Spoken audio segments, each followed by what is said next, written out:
Good morning student. सभी लोग को गुड मॉर्निंग। फिर से एक बार आप लोग का स्वागत है मेरे इस चैनल पे। कल तक की वीडियो में या फिर जो के पहले की वीडियो में क्लियर हो चुका था, जहाँ जहाँ तक उससे आगे हम लोग चलेंगे। पहले की वीडियो में हम लोग क्लियर कर चुके थे कि कंडक्टेंस क्या है या चालकत्व क्या है। क्योंकि चालकत्व रिलेट करता है प्रतिरोध से, प्रतिरोध का उल्टा होता है, जो मैंने कल की वीडियो में या फिर जो भी आप देख रहे हो उसमें दिखाया गया है। तो अगर प्रतिरोध आपका क्लियर है तो चालकत्व में कोई दिक्कत नहीं हो रही है, क्योंकि प्रतिरोध का मतलब है धारा का विरोध करना और चालकत्व का मतलब होता है कि धारा को प्रवाह होने के लिए एक सुगम पथ प्रदान करना। तो दोनों में केवल इतना ही मतलब अंतर है। और अगर आपको डेफिनेशन देखना है तो स्क्रीनशॉट ले सकते हैं, क्योंकि मैंने पूरा डेफिनेशन का यहाँ पे दिखा, इसीलिए शो कर रहे हैं कि आप उसका स्क्रीनशॉट ले सकें। और अगर स्क्रीनशॉट नहीं भी लेना है तो कोई प्रॉब्लम नहीं है, आप लोग कमेंट कीजिएगा कि अगर आपको पीडीएफ चाहिए इस पूरे नोट्स का तो आप लोग को मिल जाएगा। तो एक बार डेफिनेशन देख लीजिएगा। देखिए इसमें लिखा है, जिस प्रकार प्रतिरोध विद्युत धारा प्रवाह का विरोध करता है, उसी प्रकार विद्युत धारा प्रवाह को सुगमता पथ प्रदान करता है। यह प्रतिरोध आर का विलोम होता है। मतलब सिंपल है, वही जो मैंने बोला कि प्रतिरोध का ये उल्टा होता है। और इसको प्रतिरोध को आर से दिखाते हैं और इसको जी से दिखाते हैं।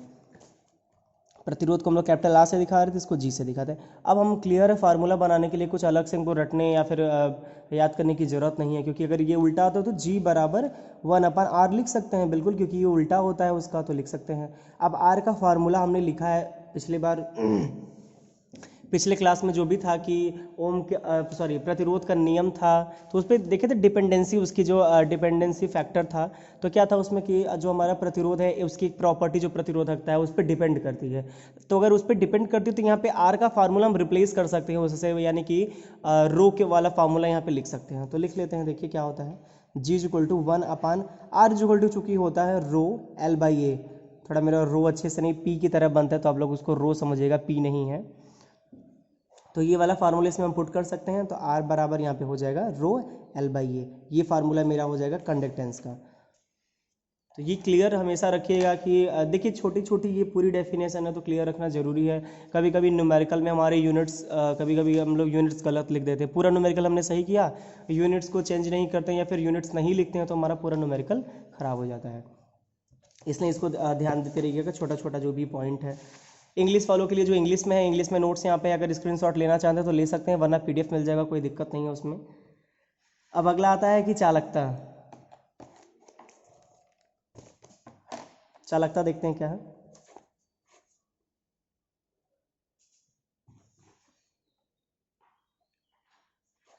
अब देखिए जैसे प्रतिरोध का प्रॉपर्टी प्रतिरोधकता है, उसी तरह हमारे कंडक्टर की भी तो कुछ प्रॉपर्टी होगी। कंडक्टर का मतलब मैंने पिछले ही क्लास में कंडक्टर को बहुत अच्छे से समझाया हुआ है कि अगर बेसिक इलेक्ट्रिकल में कहीं भी पदार्थ लिखा है, वस्तु लिखा है, कुछ भी अगर ऐसा लिखा हुआ है तो उसका मतलब कंडक्टर से है। कंडक्टर को हम रिलेट करेंगे। कंडक्टर का मतलब कोई वायर, जैसे एल्यूमिनियम, कॉपर, चांदी, सिल्वर, कुछ भी है। देखिए मैंने पिछले क्लास में ये भी बताया था कि कॉपर और एल्यूमिनियम क्यों ज़्यादा यूज़ करते हैं, और इसको हम लोग और अच्छे से पढ़ेंगे। मटेरियल जब पढ़ेंगे, एक सब्जेक्ट है वो होता है सेकेंड ईयर थर्ड ईयर वाले समझ रहे होंगे, इसमें triple EM electrical and electronics engineering material है। अगर आप लोग उस सब्जेक्ट को भी पढ़ना चाहते हैं तो कमेंट बॉक्स में ज़रूर बताइएगा कि वो सब्जेक्ट हम लोग स्टार्ट कर दें।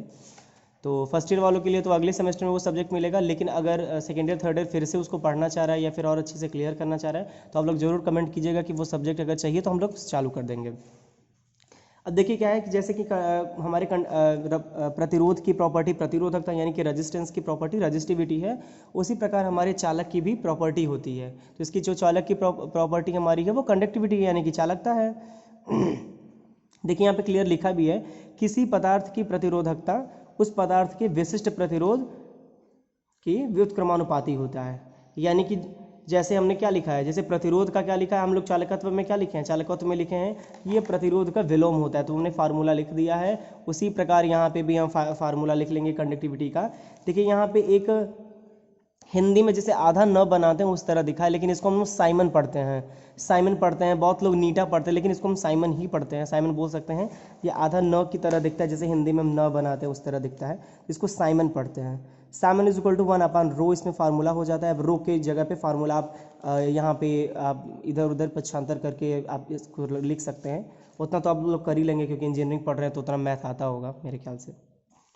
तो कंडक्टिविटी आप लोग को क्लियर हो गई कि कंडक्टिविटी क्या क्या, ये सब रटने वाली चीज़ नहीं है, सिंपल है। जैसे किसी व्यक्ति के पास कोई प्रॉपर्टी होती है तो या फिर गुण है तो हम उसकी गुण को कैसे बताते हैं, तो सेम वैसे ही अगर कोई कंडक्टर तो उसकी भी कोई गुण होगी ना, हम क्यों उसको यूज करते हैं या फिर उसका क्या इस्तेमाल है, उसके गुणों की वजह से। जैसे हम लोग बोलते हैं कि चांदी सबसे अच्छा कंडक्टर है, तो क्यों बोलते हैं, कुछ गुण होगा उसके पास ना।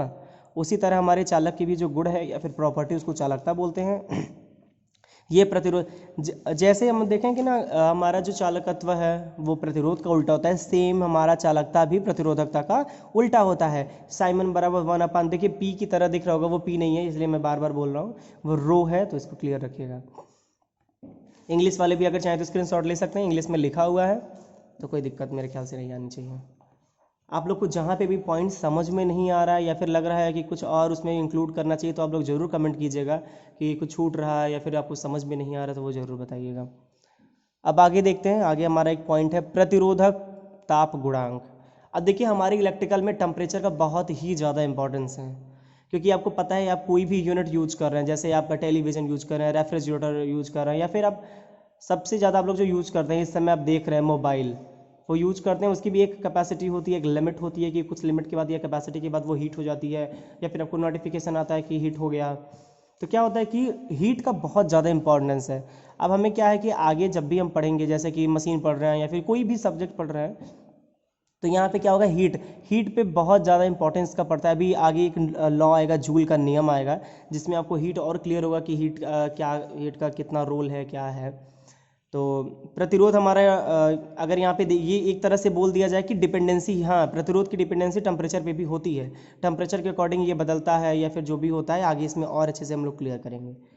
देखिए इसमें क्या लिखा है, जैसे कि एक चीज़ तो हम लोग देख चुके हैं कि प्रतिरोध की डिपेंडेंसी कितने कितने चीज़ों पे होती है। पहली क्या है, वो हमारे किसी भी कंडक्टर के लंबाई के व्युत्क्रमानुपाती होता है, यानी कि R प्रोपोर्शनल L होता है, ये भी मैंने बता दिया था। दूसरी बात है, प्रतिरोध हमारी प्रतिरोधकता पे निर्भर करेगा। अरे कोई भी चीज़ है अपने गुण पे ही निर्भर करेगा ना। अगर आपको कहीं काम मिल रहा है या फिर आप कोई सब्जेक्ट बहुत अच्छा जानते हैं तो तभी लोग बोलेंगे ना कि उसकी ये सब्जेक्ट बहुत अच्छी है। तो इसी तरह क्या होती है कि गुण यहाँ पे डिपेंड करती है, तो प्रतिरोधकता पे डिपेंड करती है। तीसरी बात ये थी प्रतिरोध में कि उसके लंबाई और क्रॉस सेक्शन एरिया पे डिपेंड करती है। इसीलिए हम बोलते हैं कि जो हमारी प्रतिरोधकता यानी कि जो रजिस्टिविटी है, उसकी अगर डेफिनेशन लिखने की बात है तो हम लिख सकते हैं कि अगर उसकी किसी भी कंडक्टर की लंबाई 1 मीटर है और उसका क्रॉस सेक्शन एरिया जो है वो 1 वर्ग मीटर है, तो उसको हम प्रतिरोधकता बोलते हैं। आप लोग देखिए कभी रटने का कोशिश मत कीजिए, बस आप ये सोचिए कि कभी भी हमारा क्या होगा, अगर लेंथ कुछ भी रख सकते हैं 1 मीटर 2 मीटर कुछ भी, तो हमारी क्रॉस सेक्शन एरिया क्या हो जाती है, वो हमको पता है क्रॉस सेक्शन लंबाई गुणे चौड़ाई जो भी हम रखते हैं वो हो जाती है, तो वो वर्ग में आ जाती है। तो हमारी जो भी होती है क्रॉस सेक्शन एरिया वर्ग में हो जाएगी, और लेंथ हमको पता है कि वो मीटर या फिर जो भी हम रख रहे हैं सेंटीमीटर, उस हिसाब से हो जाएगा। तो देखते हैं यहाँ पे आगे कि प्रतिरोध ताप गुणांक क्या कहता है। देखिए क्या इसमें लिखा हुआ है कि कुछ इसके भी कारक हैं या फिर जो भी डिपेंडेंसी, उसको भी देख लेते हैं। पदार्थ के प्रारंभिक प्रतिरोध के समानुपाती होता है, जो हमारा टेम्परेचर होता है प्रारंभ किसी भी पदार्थ का जो प्रारंभिक होता है। अब यहाँ पे पदार्थ वर्ड आया तो यानी कि कोई कंडक्टर, मान लेते हैं ये कंडक्टर है, अब इसको हमने किसी बैटरी से जोड़ दिया है। अब ये मान लेते हैं कि चलना स्टार्ट किया है, दिख रहा होगा आप लोग को, ये कंडक्टर है और ये बैटरी से जोड़ दिया गया है।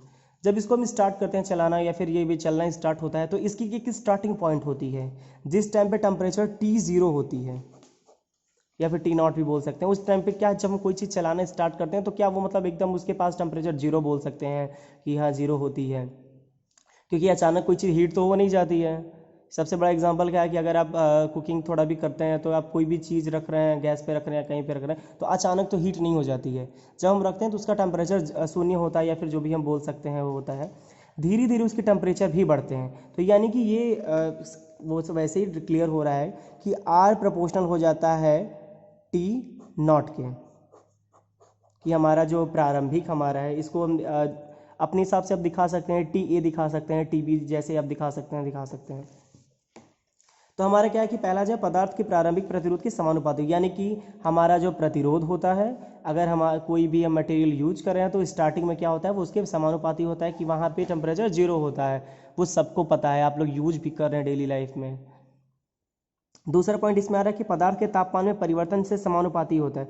अब दूसरी भी पॉइंट क्लियर हुई, क्योंकि जैसे ही हम कोई मटेरियल या फिर कोई भी इक्विपमेंट या फिर मशीनरी यूज कर रहे हैं तो धीरे धीरे क्या होती है, जैसे जैसे हम यूज करते जाते हैं उसमें क्या होती है, टेम्परेचर बढ़ती जाती है, तो उसकी भी प्रोपोर्शनल हुई।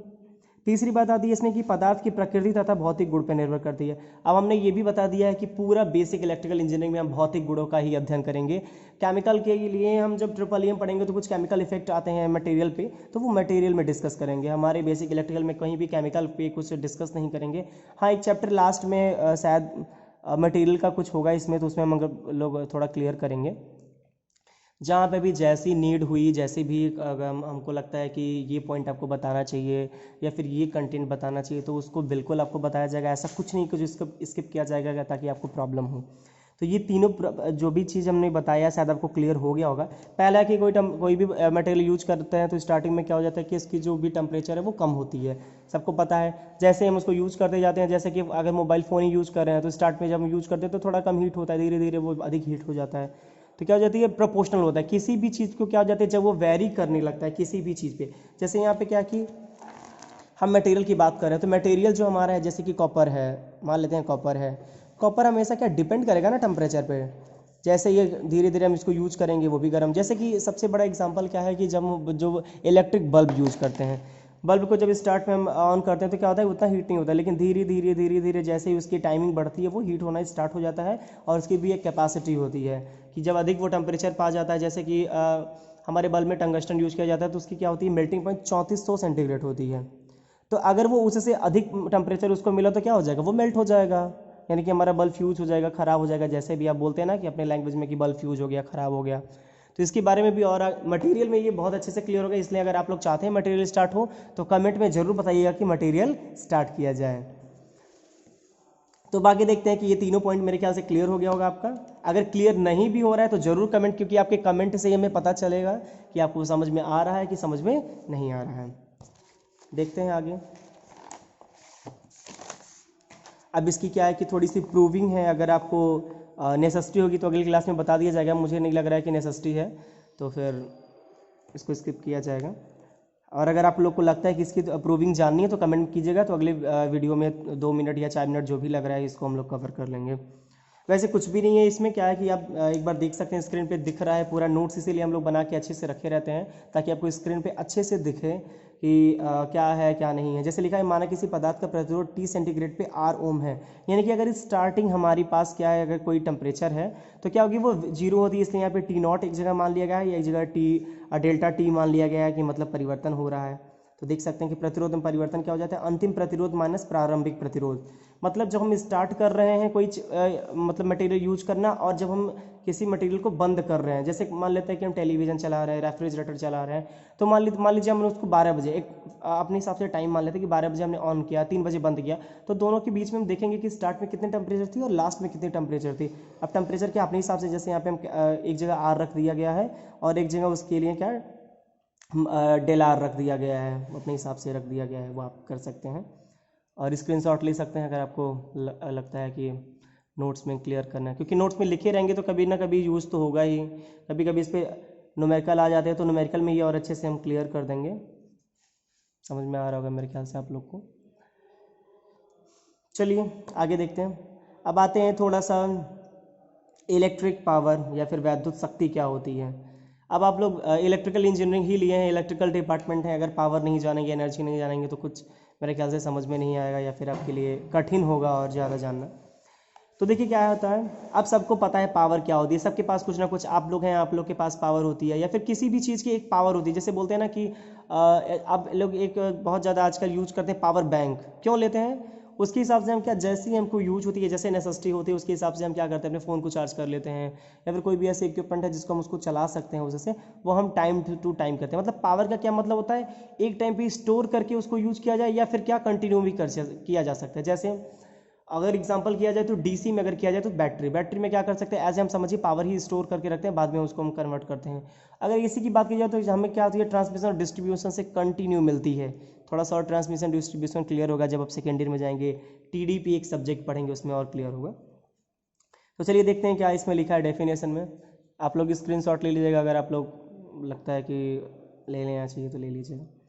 वैद्युत ऊर्जा की समय दर को वैद्युत शक्ति कहते हैं। वैद्युत ऊर्जा की समय दर के मतलब अगर हम कोई पावर, जैसे कि हम कोई काम ही कर रहे हैं तो क्या हमारी ऊर्जा व्यय होती है ना, किसी चीज़ पे हम पावर लगा रहे हैं तो हमारी ऊर्जा एक व्यय होती है, तो वहाँ पे क्या उसकी दर को हम क्या बोलते हैं, वैद्युत शक्ति बोलते हैं। अर्थात प्रति इकाई समय की वैद्युत ऊर्जा वैद्युत शक्ति कहलाती है। ये आप लोग पहले भी इस शक्ति का फार्मूला पढ़ चुके हैं, आप लोग फिजिक्स पढ़ चुके हैं, आप लोग 10th या इंटरमीडिएट करके हैं, तो वो उतना आप लोग को क्लियर है कि शक्ति शक्ति क्या होती है। अब इसकी यूनिट क्या होती है, इसका यूनिट हमारा जूल पर सेकेंड होता है या वाट होता है। फार्मूला भी आप पहले देख चुके हैं, कोई नया फार्मूला नहीं है कि हम लोग नया डिराइव कर रहे हैं या फिर क्या कर रहे हैं। हाँ, पावर के फार्मूले और भी बहुत सारे होते हैं, वो आगे जैसे ही न्यूमेरिकल में आएगा उसमें आप लोग को क्लियर कर दिया जाएगा। ऐसा कुछ नहीं है कि नहीं बताया जाएगा, न्यूमेरिकल भी करवाई जाएगी, जैसी न्यूमेरिकल जहाँ की ज़रूरत पड़ेगी या फिर आपको कंपटीटिव। देखिए यह कल ही सोहन सर की क्लास में ये बता दिया गया है कि हम लोग इसको जो कि आपके सेमेस्टर के हिसाब से पढ़ा रहे हैं, आपको सेमेस्टर के लिए प्रिपरेशन लेवल का थोड़ा सा नहीं है, क्योंकि प्रिपरेशन लेवल को पढ़ाने के लिए थोड़ा सा और ब्रीफ जाना पड़ेगा। अगर आप लोग चाहते हैं जेई क्लासेस स्टार्ट हो सेकेंड ईयर और थर्ड ईयर तो ज़रूर बताइएगा, ताकि हम लोग जेई क्लासेस स्टार्ट कर सकें। कमेंट कीजिएगा कि हाँ जेई क्लासेस चाहते हैं, तो हम लोग और अच्छे से मेहनत करेंगे, ताकि आप लोग देखिए आप लोग साथ देंगे तभी ये चैनल चलेगा और हमें भी मोटिवेट होंगे आपकी कमेंट से या फिर जो भी आप करेंगे। तो करते रहिए और देखिए आगे देखते हैं। इंग्लिश वाले भी स्क्रीनशॉट ले सकते हैं, इंग्लिश में भी लिखा हुआ है, तो अगर इंग्लिश में आप लेना चाहते हैं स्क्रीनशॉट तो ले सकते हैं। हाँ, एक चीज़ और थोड़ा सा मेरे पता होगा मेरे ख्याल से आप लोग को कि 1 किलोवाट बराबर कितना होता है, तो वो देख लीजिए, इसमें लिखा है, तो आप स्क्रीनशॉट के थ्रू या फिर आप लोग को ये छोटी छोटी चीज़ें तो पता ही होंगी। अब आगे देख लेते हैं कि वैद्युत ऊर्जा क्या होती है। वैद्युत पावर तो देख लिया, हाँ ठीक है, जो पर सेकेंड या फिर जो एक टाइम पे हमारी ऊर्जा व्यय हो रही है उसको हम पावर बोलते हैं। तो ऊर्जा किसे बोलते हैं, किसी वैद्युत परिपथ में ऊर्जा व्यय विभवांतर धारा तथा समय का गुणनफल होता है।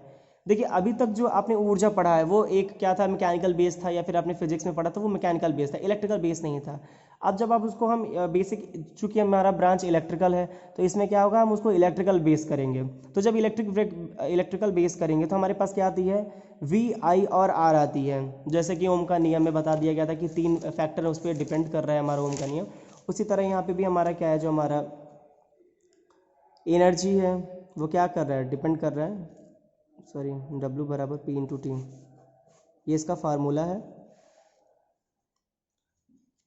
इस पर डिपेंड कर रहा है। इसकी जो हमारी ऐसा यूनिट होती है किलोवाट पर घंटा होता है, ये आप देख सकते हैं। 1 किलोवाट घंटा बराबर 3.6 गुणे 10 पे 6 जूल होती है। देख लीजिएगा, आप लोग को दिख रहा होगा तो स्क्रीनशॉट लेते रहिएगा।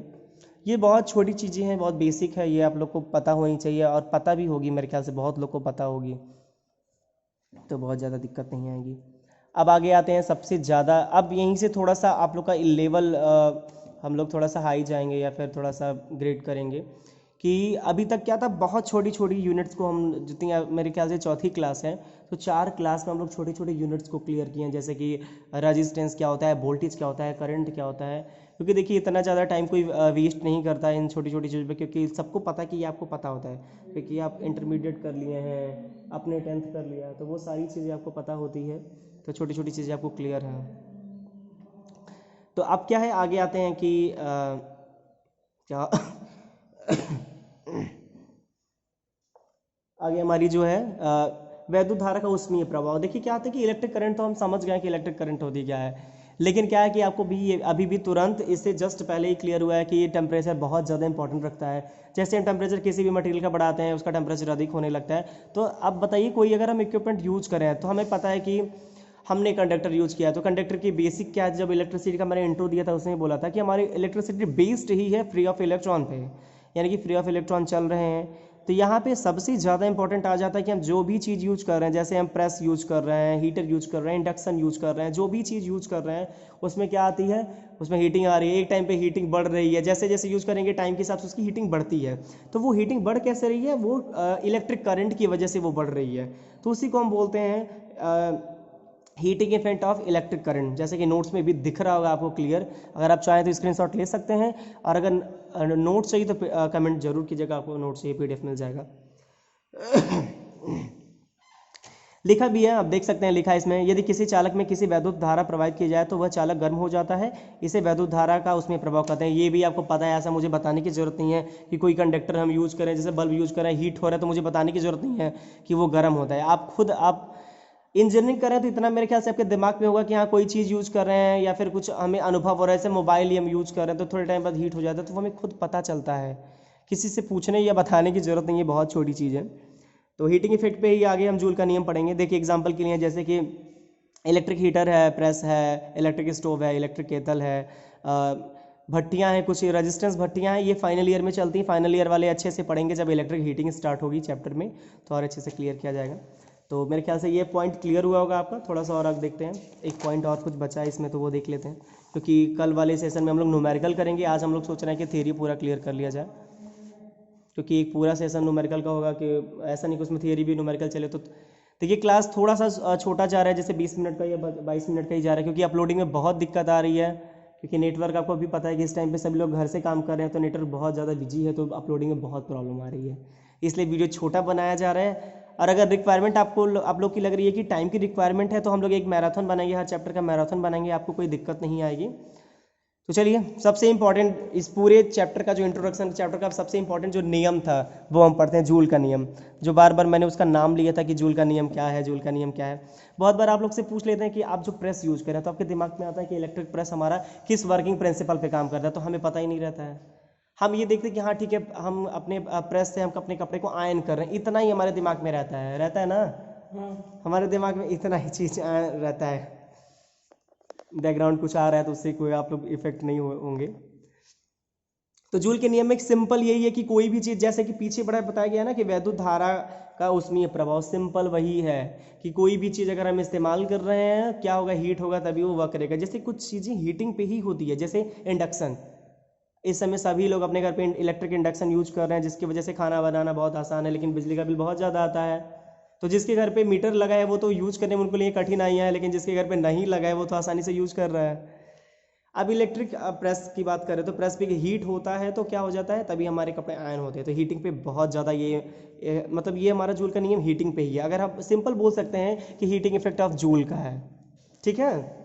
अब देखिए क्या लिखा है, जब किसी चालक में वैद्युत धारा प्रवाहित होती है तो वह गर्म हो जाता है। उस चालक में पैदा हुई ऊष्मा की मात्रा वैद्युत धारा मान के वर्ग तथा प्रतिरोध के वह समय के गुणनफल के अनुक्रमानुपाती होता है। पूरा लिखा है, वही चीज़ लिखा हुआ है जो मैं बोल रहा हूँ। फार्मूले में क्लियर, बिल्कुल क्लियर लिखा हुआ है, H बराबर I square into R into T. अब एक चीज़ आपको दिमाग में ये आ रहा है ना कि आई स्क्वायर क्यों लिखा है, रेजिस्टेंस तो आर लिखा है, टाइम तो टी लिखा है, लेकिन आई को क्यों ज़्यादा लिखा गया है? क्योंकि आपको पता है कि जितनी ही किसी भी कंडक्टर में या फिर किसी भी इक्विपमेंट में जितनी ही अधिक इलेक्ट्रॉन फ्लो होंगे वो हीट होने लगेगा। यानी कि अगर हम कहीं पे हीटिंग की बात करें या फिर कहीं पे भी हमारे सर्किट में लीक की बात करें, थोड़ी देखिए लीकेज हुआ, ये सेकेंड ईयर थर्ड ईयर समझ रहा होगा, फर्स्ट ईयर के लिए थोड़ी सी प्रॉब्लम होगी, लेकिन जैसे ही आप सर्किट सॉल्व करेंगे, सर्किट आपको सोहन सर के द्वारा सॉल्व करवाई जाएगी, जैसे ही सर्किट सॉल्व करवाएंगे सोहन सर, तो आपको बहुत अच्छे से लीकेज करंट पता चलेगा कि हाँ करंट क्यों लीक करता है। करंट अधिक होने लगता है किसी सर्किट में, तो हमारा वहाँ पर लीक होने लगता है। तो सोहन सर की क्लास में ये बहुत अच्छे से क्लियर करा जाएगा। तो मेरे ख्याल से जूल का नियम बिल्कुल क्लियर हो गया होगा आपका। यानी कि जूल का नियम हीट पे ही, मतलब हीटिंग इफेक्ट पे आधारित है। यानी कि हमारा जो हीट होता है वो क्या होता है, करंट का स्क्वायर यानी कि करंट का वर्ग होता है, उसके प्रोपोर्शनल होता है, प्रतिरोध के प्रोपोर्शनल और टाइम के भी प्रोपोर्शनल होता है। ये फार्मूला आप देख सकते हैं यहाँ पे। अब यहाँ पे आई का फार्मूला हम लिख सकते हैं, क्योंकि हमने ओम का नियम में पढ़ा था। आई बराबर क्या होता है, आई बराबर आपने फार्मूले में लिखा था, क्या वहाँ पे लिखे थे कि वी प्रोपोर्शनल आई होता है, तो यहाँ पे आई बराबर लिख सकते हैं वी बाई आर लिख सकते हैं, सिंपल है। दिख रहा है ना आप लोग को, दिख ही रहा है। तो ये फार्मूला क्या कर सकते हैं, इस फार्मूले में और आगे आ सकते हैं, बिल्कुल देख सकते हैं आप यहाँ पे फार्मूले में वही आगे ला के रखा गया है। अब देखिए 1 जूल बराबर 1/4.180 या फिर 180 जो भी आप बोल सकते हैं कैलोरी, वो अपने हिसाब से रख सकते हैं। ये एक मानक है, जैसे न्यूमेरिकल सॉल्व करेंगे इसको क्लियर किया जाएगा। अब देखिए यहाँ पे मैंने टर्म्स को भी बहुत अच्छे से लिख दिया है, ताकि आपको कभी भी ओम का नियम पढ़ रहे हैं तो सारे टर्म्स क्लियर हो, ऐसा ना हो कि टर्म्स आपको भूल जाए। जैसे एच बराबर क्या होता है, हीट है, आपको पता है। आर बराबर रेजिस्टेंस है, वी बराबर पोटेंशियल है। अब देखिए बी बराबर, बार बार हम पोटेंशियल हर जगह इसलिए लिखते हैं क्योंकि हमें कहीं से चार्ज लाना ही होता है। पोटेंशियल इसीलिए मैंने क्लियर किया था कि किसी इन्फिनिटी पॉइंट से किसी एक पॉइंट पे जब हम लाते हैं चार्ज को, तो बीच में जो वर्क होता है वही हमारा क्या होता है, वही हमारा विभव हो जाता है। उसके बीच के अंतर को विभवांतर बोलते हैं। तो वो क्लियर मेरे ख्याल से चीज़ें आपको है, बहुत ज़्यादा बताएंगे। जे बराबर जूल है, आई बराबर करंट, तो मेरे ख्याल से इतनी ज़्यादा 4 क्लास चल चुकी हैं, तो अब मुझे ऐसा नहीं लग रहा है कि मुझे आई बराबर आपको बताने की ज़रूरत है, जे बराबर जी बताने की ज़रूरत है।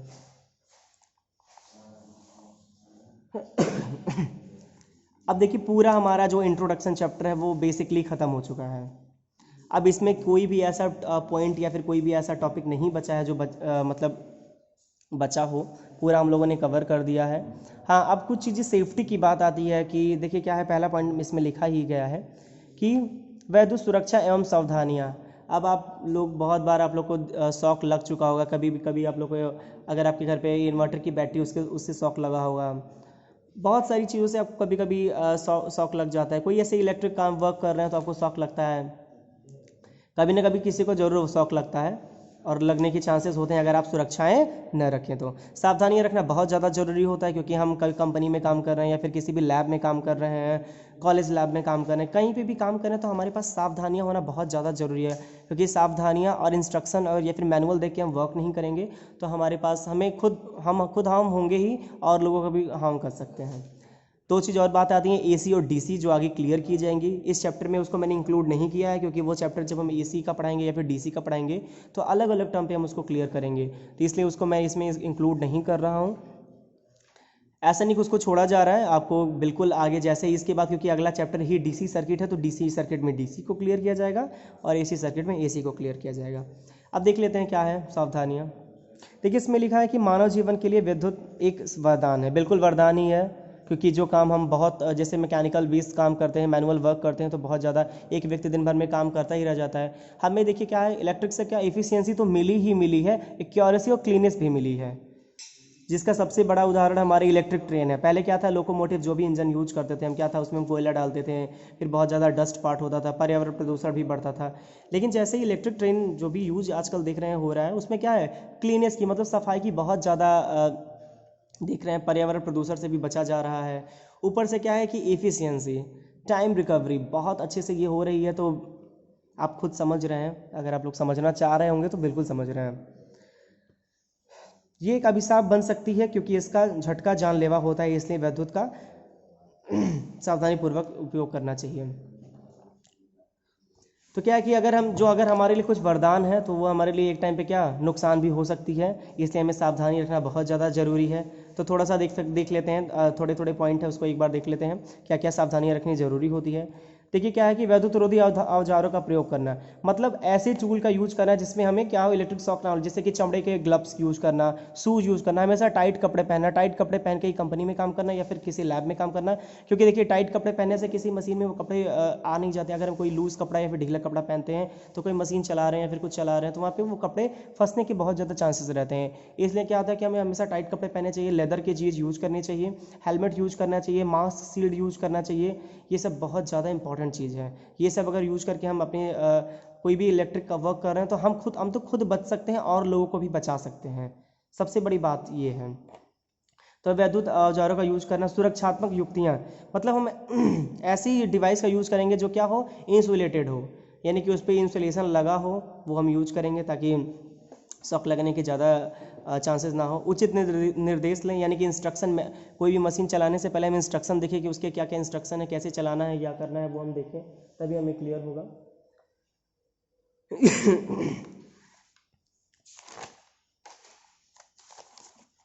इतना मेरे ख्याल से आपको क्लियर हो गया होगा। आज की वीडियो में इतना ही। अगर आपको वीडियो पसंद आ रहा है तो आप लोग प्लीज़ लाइक कीजिए, सब्सक्राइब कीजिए, और जो भी आपके जानने वाले हों, जो इलेक्ट्रिकल वाले हों, मैकेनिकल हों, जिसको भी लग रहा है कि ये यूजफुल वीडियो है, उन तक वीडियो ज़रूर पहुंचाइए, क्योंकि आप लोग साथ देंगे तभी ये चैनल आगे जा पाएगा और आपको हम मेहनत करके अच्छे कंटेंट दे पाएंगे। ये माध्यम चुनने का केवल यही एक था कि आप लोग साथ देंगे ताकि ये चैनल आगे जा सके और हम लोग थोड़ा सा अच्छे से मेहनत करके आप लोग को अच्छे से कंटेंट दे पाएँ, ताकि अलग से कहीं कोचिंग करने की ज़रूरत ना पड़े, आप लोग को क्लास पे डिपेंड ना होना पड़े। क्योंकि देखिए इधर कोरोना की वजह से पता नहीं कब लॉकडाउन खुलेगा या फिर परेशानियाँ बढ़ ही रही हैं, तो आप देख सकते हैं। तो सब्सक्राइब कीजिए चैनल को, लाइक कीजिए और बेल आइकन ज़रूर दबाइए ताकि आपको पता चले, नोटिफिकेशन आती रही है, सारे जितने भी सब्जेक्ट चले उसकी नोटिफिकेशन टाइम टू टाइम आती रहे। Thank you.